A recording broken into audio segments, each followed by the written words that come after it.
And Bonds hits one high. It's a deep. It is out of here.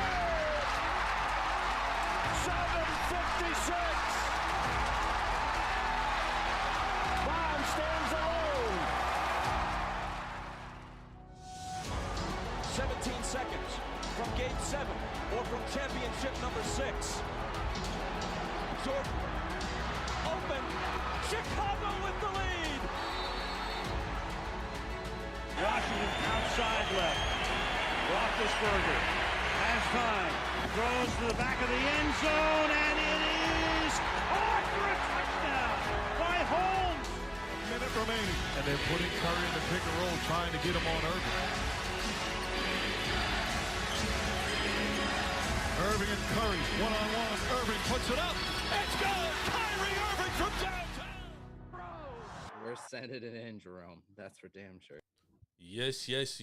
Let's go. Welcome to Taproom Sports Podcast. I'm your host, Jordan. Stacks on stacks on stacks. Let's join with my man, Ervin, Washington. How you doing tonight? I'm doing good, chilling. Oh, John said we need to hurry up and put out our best bets for NFL. Those are coming Saturday. Oh, damn. You got to wait then. I'll let them know. Saturday, we'll put those out. College football bets going out tomorrow, though. Top 5 bets going out tomorrow. So be on the lookout for that. We'll share those on the socials. Make sure you're following us at Taproom Sports Podcast on Instagram, Facebook.com/Taproom Sports Podcast. You can just go to taproomsportspodcast.com and find everything there. You can follow Irv on Twitter at Swervin Irvin TSP. You can follow me at Jordan Rules TSP. We're putting them out there. So we'll get those out. College football tomorrow, NFL on Sunday. You can always go listen to our NFL podcast, which we put out last night, which has a ton of informative information for people out there. Some good handicaps, some entertaining handicaps as well. But tonight we're going to talk college football. Before we get to that, I do need to mention we are being brought to you by Tavour. Make sure to go to Tavour.com or download the Tavour app straight to your mobile device and use promo code TAPROOM for $10 off your first purchase of $25 or more. So with that being said, Irv, before we get to the college football, Aaron Judge finally hits home run 61. We can finally get that shit over with. I know you're kind of in the same boat as me that we don't really care about it, but what's your thoughts on Aaron Judge hitting home run number 61? Oh, congratulations. It's a big accomplishment for him. I guess he tied the AL record because, all the other home run over 60 was done in the NL. So it's a good accomplishment for him. He's not the home run king, no, and I don't want to hear all that shit about asterisk and all that. He's having a good season. So when somebody hits 74, that's when I'll call him the home run king. Facts. I completely agree. 61's cool, I guess, if you in no other sport are we like, oh man, this guy just broke the AFC record for touchdown passes, or this guy broke the Western Conference record for points scored. Like, baseball's like the only sport we really do that. I get that people are excited for who he is. Hitting 60, I'm not saying hitting 61 home runs isn't phenomenal, dude. I think that's a hell of an accomplishment. But like you said, yeah, but it's being overrated because he's a Yankee. Let's be real. Yep, and there's only one home run king, and that's Mr. Barry Bonds. So until that record gets broken, Barry Lamar Bonds. Yep. Until that record gets broken, I'm sorry, I just don't really care. All right, let's talk about some college football games. So we got this week's board is it's interesting, I guess, like we could say. Last week was really tough to find like some good value and good edges, I thought. But I like the board this week, dude. I like the board this week. Yeah, there's a lot of good games out there this week. You can make you some good scratch this week. Yep. And one of the games is the game on Friday night, where we have a battle of two undefeated Pac-12 teams. We have Washington heading into the Rose Bowl to face UCLA. Right now, Washington is about -3, -3.5. Seeing some -2.5s out there too. It opened at 2.5. It got bet up and then kind of got bet back down. Both Both these teams are 4-0, as I said. Washington's 4-0 against the spread. UCLA's 2-2 against the spread. Washington has not left the confines of their own home, though. This is going to be their first road game. What's your thoughts on these two teams in this game here? Well, they both kicking off Pac-12 play. UCLA is they both played Pac-12 play last week. Oh yeah, they did. Oh, did. My bad. They did both kick it off. They both kicked it off for victories too, I believe. Yeah, UCLA played Colorado. Woo! And Washington played Stanford. They let Colorado score 17 points though, so that might not be a good sign. But the game was over. It was over. But it should be a good test for both teams. Washington's first test on the road. Then we're gonna have UCLA. We're finally gonna see them get tested. I mean, both these teams are going to get tested for the first time, really. I mean, I guess you could say Michigan State, but Michigan State, as they go on, we're seeing that they aren't as good as initially thought. Yeah, but they did give Washington their first test because Washington was blowing them out, but Michigan State low-key tried to come back and make it a game. Yep. Which could be like, is Washington really that good? Because, I mean, Washington's defense, obviously, you look at it, not like ultra superior, I guess I would say. UCLA's defense is actually amongst the top. I think they're top 25 in the country right now, but they haven't really played anyone, so you got to take that with a grain of salt. Let me see. I have it up here. They are UCLA's defense. They're 62nd in the country. So top half of the country. Yeah, so this is definitely the best offense they're gonna face. So we're gonna finally get to see what that defense is made of. Yep. Actually, and the same thing with Washington. Yeah, no, I lied. They are 62nd. So that's pretty interesting. Sorry, let me go back to that. Sorry. I think this is an interesting game because I do think that, UCLA is going to be able to run the ball. I think that's going to be a big issue. And they're at home and they're catching points. I think that's huge for UCLA here. Like, I don't think Washington should be, I don't know why they're a 3-point dog on the road here. Like, are they really that much more superior than UCLA? Like, what has anybody seen that tells you, like, yeah, they're way better than UCLA? I think a lot of people are overvaluing that win at home against Michigan State, but we've been said that Michigan State wasn't the team that everybody thought they was going to be. Mel Tucker does have to reload and get better because he did use a lot of production and he lost a lot of upperclassmen too. So you got to give Washington credit too, because that's easily a game of a Pac-12 team would have lost in recent years. So I think the biggest key with this game is going to be, is like you said, whoever can establish a line of scrimmage, run the ball, and then work the passing game off, setting the tone with the run. Another thing you got to look at too is turnovers. Neither team has really been turning the ball over like that. So whoever can force some turnovers and that leads to points, going to bode well for that team as well. Yeah, right now UCLA's defense only allowing 18 points per game, whereas Washington allowing 19 points per game. Both these teams scoring a lot. The total right now is sitting at 64.5. Yeah, I don't think they get. That's basically both team in the 30s. I mean, both these teams can score though. Yeah, it could. That over could hit. We're seeing for Washington, Parker is out, or he's questionable. Mm-hmm. Their starting safety, Dunn, is questionable. Should play. And then only person on the injury report for UCLA is Andrews. So he should be playing. Washington's defense against the run, 31st against the run right now in efficiency, in EPA rating. Okay. So that's it's pretty interesting. They might be able, I don't know if they'll, I think this all depends on how many people show up to the stadium too.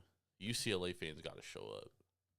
Yeah, that's just some of their home crowds has been pitiful. So, and it's to the point now where they just sectioning off a large amount of the Rose Bowl because they know they probably gonna struggle to get between 30 and 50,000 fans in there. So Yo, hopefully that improves. UCLA's offense, uh, 14th in the country right now. Washington 20th in the country in efficiency. That's nice. Where's USC top five? USC's 10th. That game against Oh, Oregon okay. State set them back. Not surprised. Well, Arizona State to get us back on the right back on track. Yeah, they were like third in the country last week. Now they're 10th. Mm, Ohio State number one. A big part of that's because of the win against Toledo where they put up 77 points. that's So you got to take that with hidden. a grain of salt. If we call that hidden figures. But as far as like making a pick for this game, like I took UCLA plus 3.5. I think that getting the 3.5 at home, I think these two teams are very equal, and so if I'm getting the 3.5 points, I'm gonna take it. Like if I was getting 3.5 with Washington, I would have taken it. Dorian Thompson Robinson completing 75% of his passes this year, only has one interception, and plus he has the threat of his legs. So does Michael Penix Jr., so that's going to be something interesting to watch for.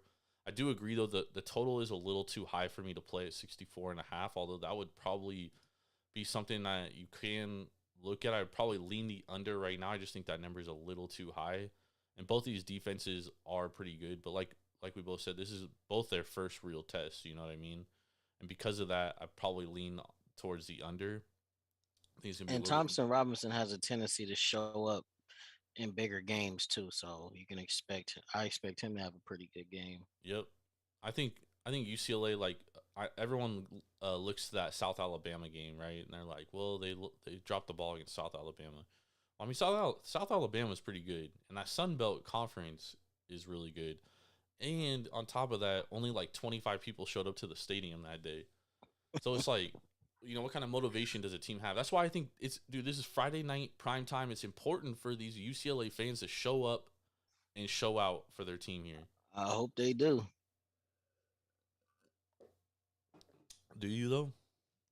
No, I just want them to support their team. They are undefeated. I get it. Some of the uncertainty around are they moving to the Big Ten? Are they not? Is the regions gonna block the move? But they're undefeated, man. Come out and support your squad. I understand a lot of UCLA fans don't like Chip Kelly, but he's playing winning football.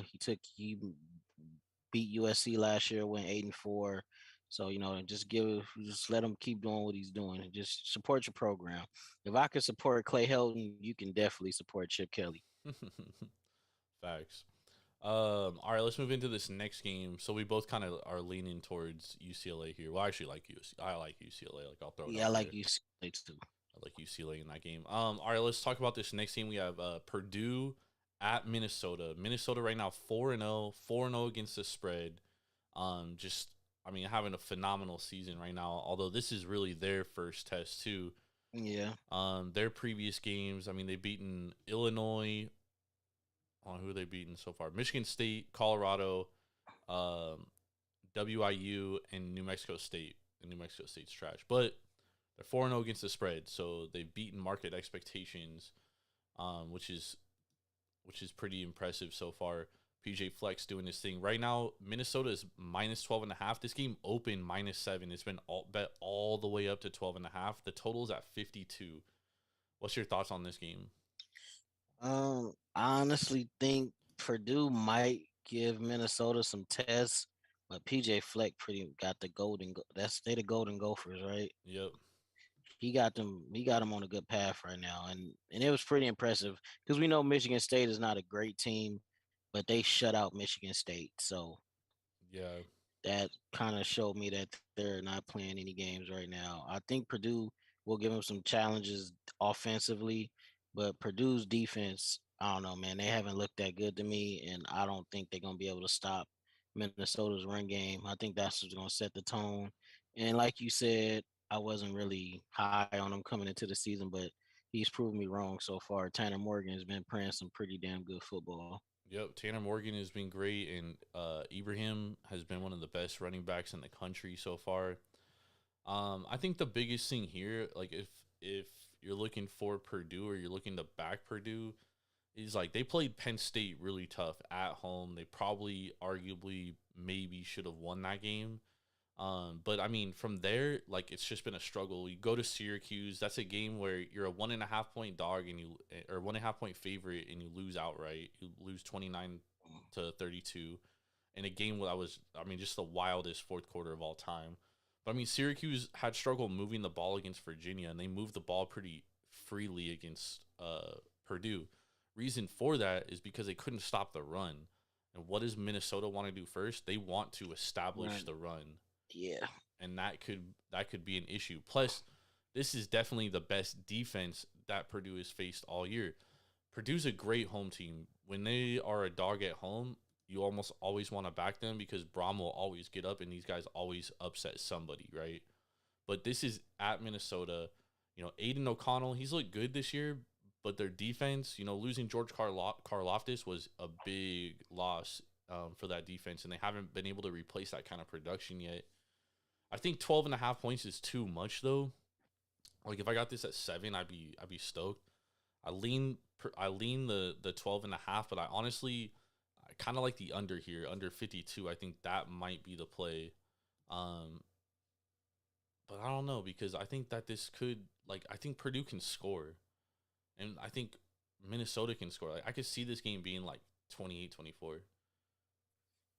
I think Minnesota's defense is going to stop that offense, because if Penn State could put them in check pretty much for the second half, Minnesota has a better defense than Penn State. So this game does have a chance to get ugly, and it's on the road. So yeah, Minnesota right now defensively, 8th overall in efficiency. Yeah, I think this 12.5 points is kind of. But at the same time, low. Penn State's 4th, and Purdue put up, what did they put up 31 points on Purdue. And that was the first game of the year, though. I don't think they scored that many points the rest of the season. Who, Purdue? Yeah, who did they score more points against? Well, they played Indiana State and won 56-0. Oh, yeah, that's not nothing to brag about. I don't know. I think PJ Fleck is on a revenge tour. He's trying to have a bounce back year from what he went through last year. So I don't know. I don't think Purdue is going to stop this train. I think it's going to keep on moving. Yeah, Minnesota's in an interesting position because really the two toughest opponents they play is Purdue and then Penn State. If they could run the table and go undefeated into the Big Ten championship, and they're respectable in the Big Ten championship, they lose by a field goal or a last-second touchdown or whatever, there's a good possibility they could make the college football playoff if they keep, just blowing out their opponents. Yeah, I think they win this one by 2 touchdowns. I think they cover.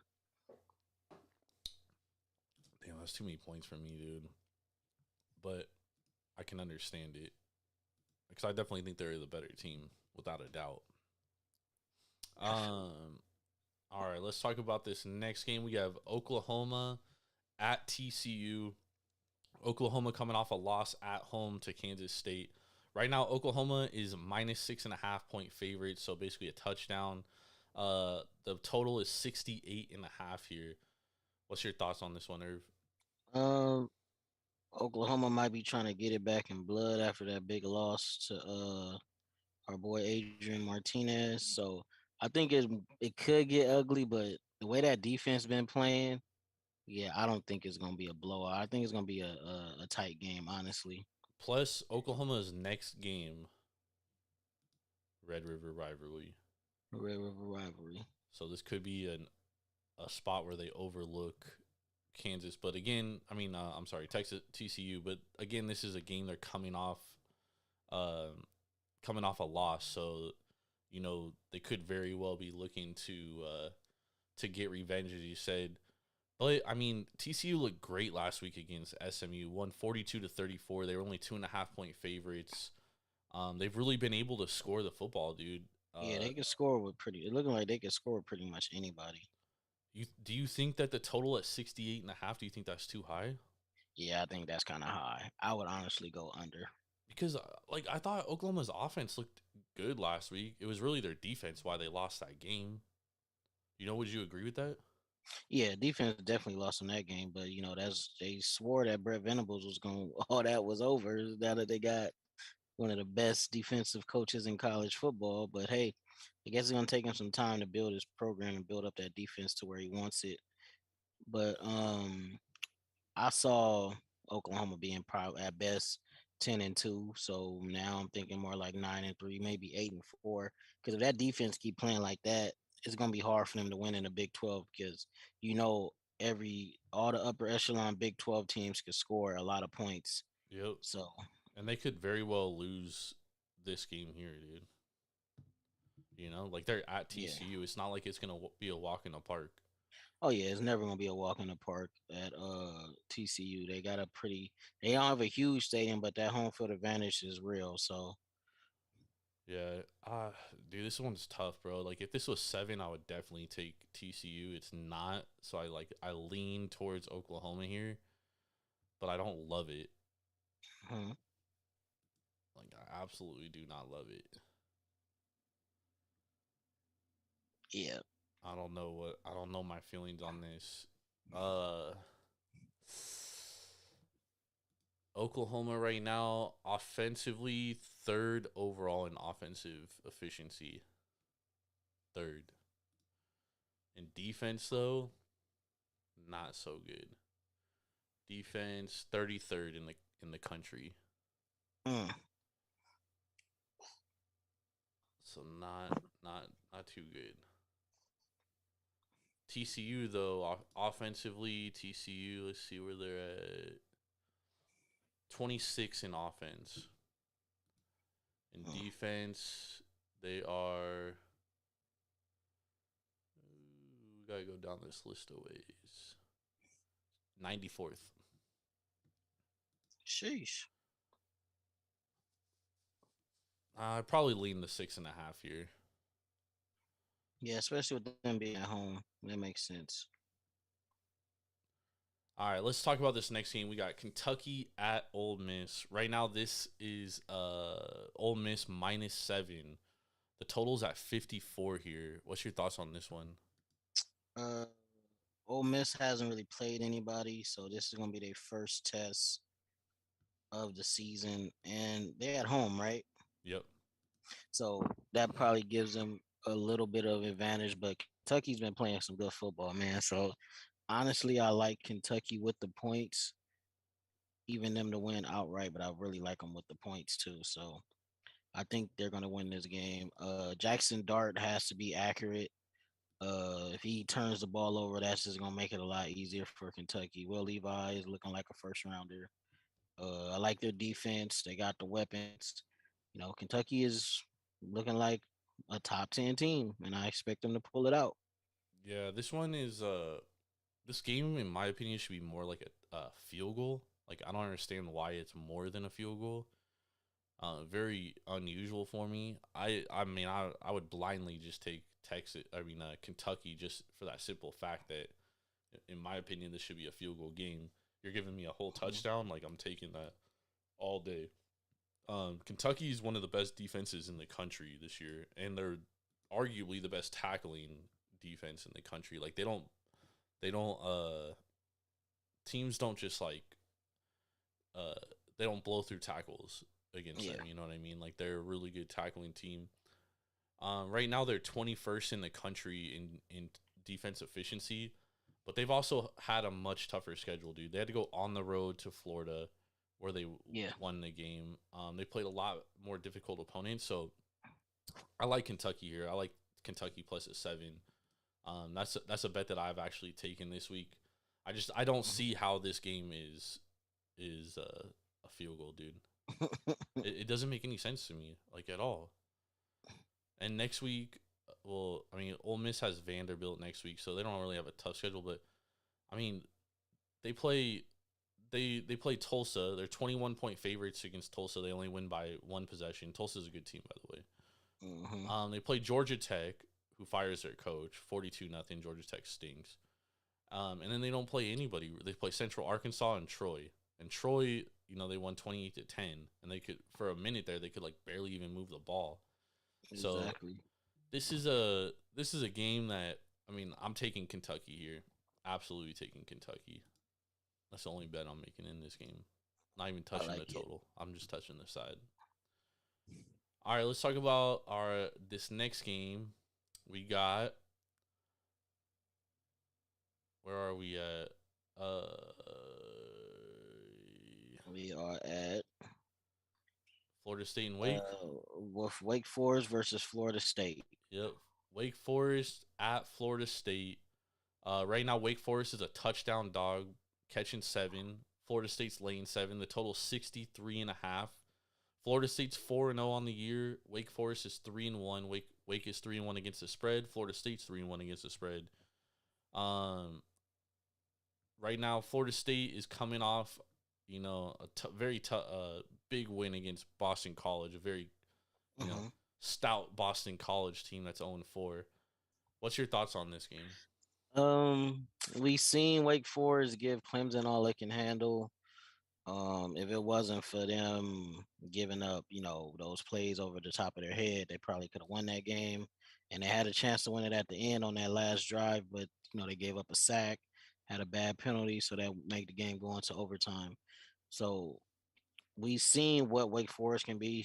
Hartman threw 6 touchdowns against, we thought, one of the top 3, top 4 defenses in the nation. So yep. we know he can play. We know Florida State can rush the passer. So I think this game is going to come down to the line of scrimmage, and is Clay Travis, whatever his name is he the quarterback we thought he was going to be, or is he, turned over a new leaf and playing a lot better? Because this is Florida State's first real test of the season. I'm going to be honest. Their fans are thinking they're back. This next 3-game stretch with Wake, Clemson, and I forgot who they play after that. So we're going to see where Norvell and Florida State is really at as a program. They play Wake, NC State, Clemson, back to back to back. Okay, yeah. Good luck with this. If they can win 1 or 2 of these games, then yeah, Florida State's back. And it's going to start this weekend with Wake Forest. My only concern about Wake Forest is that, they're coming off a tough loss, dude. A loss that they, felt as a team. And, if you watch that game, like, they should have won. There's points in that game that you absolutely think Wake Forest should have won. Yeah. I think this could be a letdown spot in the fact that, like, they're just – it's a tough game, and you have to go to Florida State now. And Florida State is playing well, dude. I'll give them that. And defensively, that's really where they've been playing a lot better than in previous years. Right now, they are 36 in the country in defense, and that's weighted. Sounds pretty good. That's weighted against their opponent. So, they haven't played they haven't played a lot of tough opponents. But honestly, like, you look back at the LSU game, and yeah, they barely won that game, but they played LSU probably the best of any team that's played LSU so far, right? Mississippi State, we thought was going to beat LSU. Mississippi State couldn't stop one play. Yeah, they just turned the ball over too much, and they missed the ball, and they didn't convert on all those 4th downs, so that actually kept LSU in the game. So, yeah, I'll give Florida State some credit. They are undefeated. They are looking a lot better than what they've been under Norvell. It's just now we're about to see if they are one of the better teams in the ACC, or they were just playing weaker competition. Yeah, it's definitely going to be a spot that we're going to learn a lot from. I'm trying to pull up some information on it. Hold on. Wake Forest, FSU. Right now, 55% of the tickets are on Wake Forest, 58% of the money, 45% of the tickets on Florida State, 42% of the money. I kind of like that under 64, dude. Yeah, I think it's going to be a close game. Yeah. I think I like the under because I think that I don't know because Wake Forest's defense is not good. Yeah, but their offense can make up for it. They can. I just feel like this is a total letdown spot, dude, after last week. Or they rebound and beat a good team on the road. It can always be that because that Clemson game, it was it was physical, but it wasn't super duper physical to the point where Wake Forest should be exhausted. Home team is 3-0-1 against the spread in the last 4 meetings in this matchup. The under is 7-0 in the last 7 meetings. We'll definitely take that under. Demon Deacons are 1-4 against the spread in their last 5 meetings at Florida State. Well, those trends tend to keep going flowing in college football more than any other sport. So Yep. those are some eye popping numbers. I guess the best. It's gonna be a close game, but I definitely expect the +7. I expect Wake Forest to cover with that +7. Yeah, this is a tough game, dude. Because it's like Wake Forest is better offensively, Florida State's better defensively. So you have like 2 different matchups, and the fact that it's at Florida State, I do think it gives them a little bit of an edge. And we're only laying a touchdown. It's not like we're laying 7.5 or a field goal or something like that. Yeah, so I don't know, man. I don't know. I kind of lean Florida State, dude. I'm not gonna lie. This is definitely a pick 'em. Yeah, I mean, I kind of lean Florida State minus the points, dude. Okay. So you just picking the money line? I mean, there's not enough value there. I lean Florida State -7. I'm not gonna bet this game yet. All right. I want to see a little bit more. I want to see a little bit more of how the market plays out before I actually make a determination. Well, I like that Wake Forest +7 because if they do lose, I don't see them losing by more than a touchdown. He's calling it right now. Is that a best bet right there? Yeah, I think that's probably gonna be one of my best bets.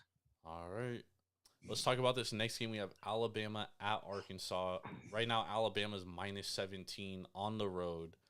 Arkansas +17. The total's at 61 here. What's your thoughts on this matchup?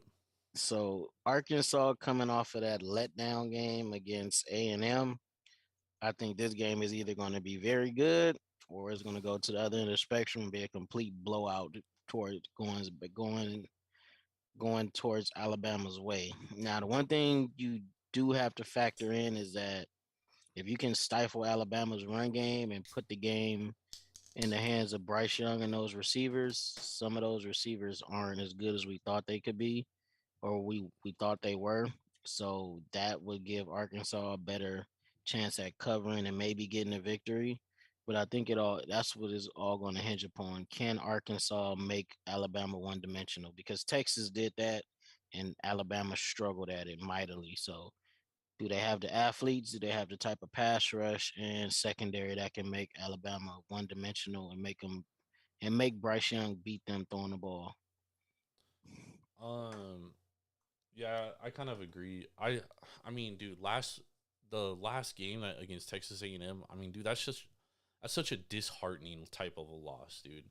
Yeah, I know. Because that's a game that you like. That's the kind of game that like just deflates you, dude. Because you absolutely should have won that game, and it did not go your way at all. And now you have to turn around and play Alabama. And Alabama, after that win against Texas, which they should have lost, and if Quinn Ewers doesn't go down, they probably lose that game. Now they're on their mind. They're saying like, well, we got to show out because we look bad in that game. Yeah. Arkansas against the run. 95th. That doesn't bode well. 95th. This might get ugly, dude. I'm not going to lay the 17, dude, but I'm not taking Arkansas. Yeah, I wouldn't lay that 17, too. If I wouldn't lay the 17, honestly, I would lay it with Bama, to be honest. But no, that's what I'm saying. Like, I would lay the 17 points. I would take Bama minus the 17, but I don't know. I would lean it. I don't know if I could take it, though. Yeah, because, man, watching that game against Texas A&M wasn't a lot of positives for me. No. KJ Jefferson, he looked all right. But, I mean, dude, that's just such a letdown loss, dude. Bro, if they play like that versus Alabama, they losing by 3 or 4 touchdowns minimum. Yep. And Bama does play Texas A&M next week. So that is, but it's not, I don't think this is necessarily a letdown spot. I don't think they're looking ahead to Texas A&M. Nah. I don't think they have to look ahead to Texas A&M, you know what I mean? So I think we're on the same page here that we're going to lean the 17. Mm-hmm. We're definitely not taking Arkansas. Yeah, I would lean Bama minus 17. I think we both agree with that. All right, let's talk about this last game. We have Clemson versus North Carolina State. This one currently too is in the path of Hurricane Ian, so keep that in mind. Oh damn! I bet don't. the under. Yeah, but everyone keeps saying that, but the under has already been bet down to like 39.5 now. Oh yeah, well yeah. If it's under 40, then it's going over. I don't know. They could be in a monsoon. It's still gonna go over. I don't know if it is though, because NC State's offense has been pretty bad this year. Yeah, it's been up and down, but I think it's gonna show up and show. I think they're gonna rise to the level of their competition. And we saw last week, man. NC State has the athletes on the outside.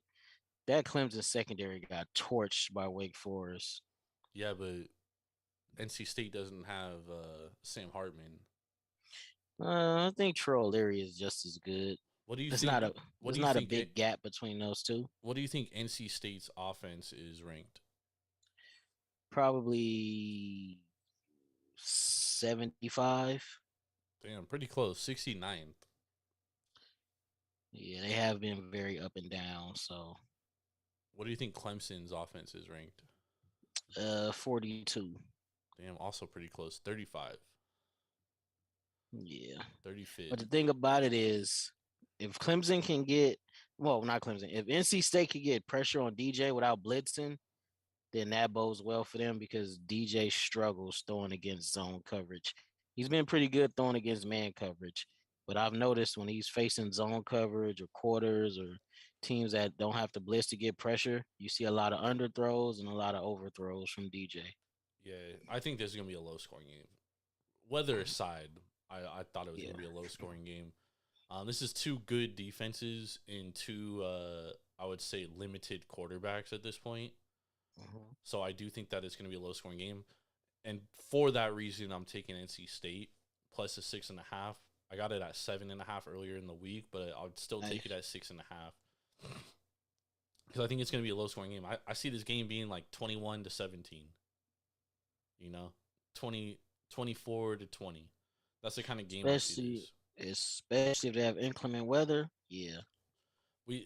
Right now we got to kind of keep an eye on it because like the hurricane's been like shifting and like these states like the Carolinas and the Georgias of the worlds, they're getting like the back end of it. So like we really won't know the severity of everything until like it gets to game day. So it's just something that we kind of got to keep an eye on. Right now they are expecting 96% chance of rain, but it's only saying 3-mile-an-hour winds. So well, that's not bad. yeah, not too bad, but we just got to kind of keep an eye on the weather here. But yeah, I do lean the under 40.5, but I do like taking NC State here. I think this is going to be a closer game I think it's going to be a close game. Yeah, me too. I think it's going to be a pretty close game. Last year, it was 27-21. NC State won in overtime. So these two teams, I think, I think these are, like we said in the beginning of the year, these are probably the two favorites in the ACC. Yeah, this game might decide the ACC here.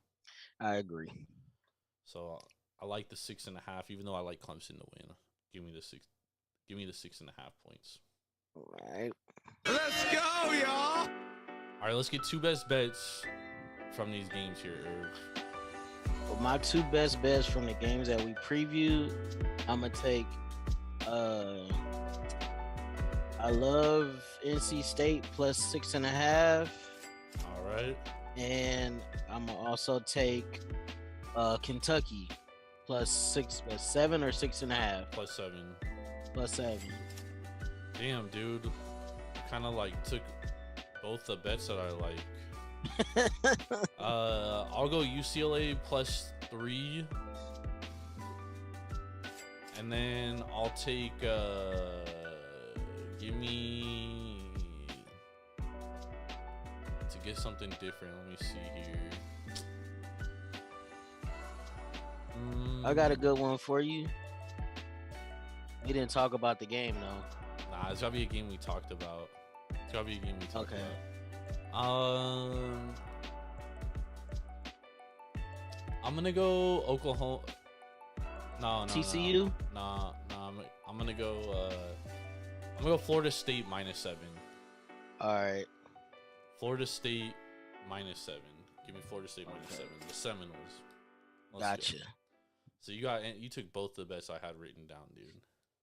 Yeah. And I couldn't have the same bets, dude. So both of those gonna be on our best bets. Well, I'm gonna have to change up my best bets. Yep. So so you have NC State +6.5, Kentucky +7. I got UCLA +3, Florida State -7.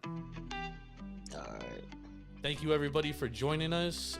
We will be back on Sunday. Me and Big Ball and Ben Larson will be recapping the NFL week, and then Ervin and I will be back Monday. We'll be talking. We'll be recapping the college week. We'll be recapping Monday Night Football as well. We'll be getting our best bets out for college tomorrow for the weekend. Make sure to follow us on the socials on Twitter at Swerve and Ervin TSP, at Jordan Rules TSP. Follow us on Instagram at Taproom Sports Podcast. You can follow us on Facebook, facebook.com/Taproom Sports Podcast. Get all the information. We'll put it all out there. We got y'all. For Swerve and Ervin Washington, I'm Jordan Stacks on Stacks on Stacks. Lads, we'll catch y'all later. Have a beautiful weekend. Let's get this money. Cha-ching. Peace.